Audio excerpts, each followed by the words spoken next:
So let's start with our sharing our faith moment.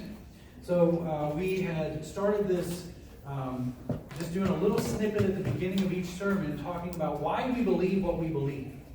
And last week I introduced you to the concept of intelligent design. Why do we believe in God? Because when you look around at the world and you see how complex the world's systems are and the weather and how it all works together, you look at the human body and you see how intricate and complex the body is, just the human body alone. It's like, I think there was a designer, an intelligent mind behind that design.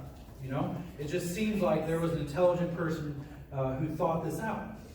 And we talked about Ray Comfort's thing. If you look at a painting, you know there was a painter. And if you look at a building, you know there was a builder. And if you look at creation, you know there was a creator.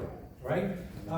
So the Big Bang Theory, I'm going to really simplify it, but the Big Bang Theory says that in the beginning there was this matter, like atomic matter, that was extremely compressed in this very tight space. And then something happened to cause it to expand.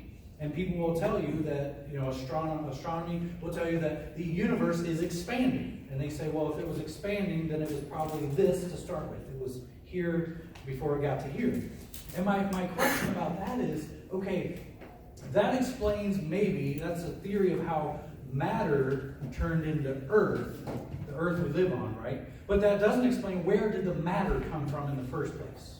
You with me? Like, things don't just appear out of nothing unless a supernatural force maybe made something appear. So the Big Bang Theory doesn't really answer the question, where did the first material, matter, come from in the first place? And I was talking to, interestingly, I reconnected with a friend of mine from high school, and this was probably 10 years later. He was working on his PhD in philosophy. Now, in case you don't know, philosophy and theology are usually opposite ends of the pole. Most philosophy majors do not believe in God. Theology does, right? So he's getting his PhD in philosophy. He has studied this stuff. He's on his doctorate level now, right?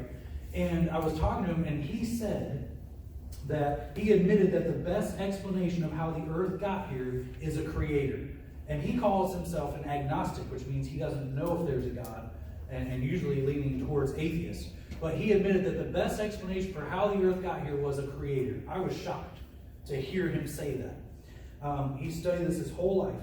And he said there had to be some type of force that created the earth, and if you wanted to call it God, that would be okay with him. He's not a believer. He doesn't believe in God. He's not a follower of Jesus. But if you wanted to call that force, he believes some kind of force created the universe, and if you wanted to call that God, he was okay with that. So just tuck that away. I hope it strengthens your belief and your faith. Share it with others. Share that information that I'm giving you with others.